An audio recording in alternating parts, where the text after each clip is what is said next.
चीन में चूसनियों का इस्तेमाल ज़हनी सुकून के लिए बड़ों का अनोखा हल। चीन में बड़ी उम्र के अफराद में ज़हनी दबाव और नींद की कमी को कम करने के लिए चूसनियों का इस्तेमाल एक नया रुझान बन चुका है। ये चूसनियां ज़हनी सुकून, तनाव कम करने और सिगरेट तर्क करने में मदद के लिए इस्तेमाल की जा रही है। चीन में ज़हनी दबाव, बेख्वाबी और सिगरेट नोशी जैसे मसाइल से निपटने के लिए बालिग अफराद में चूसनी के इस्तेमाल का रुझान तेजी से मकबूल हो रहा है। ये गैर मामूली ट्रेंड 2025 में सोशल मीडिया पर फैलने के बाद बड़ी उम्र के अफराद में इसका इस्तेमाल ज्यादा मकबूल हो रहा है।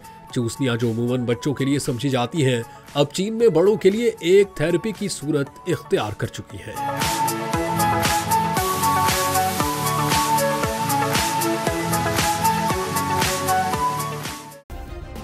सब्सक्राइब करें और बेल दबाएं ताकि कोई खबर रह न जाए।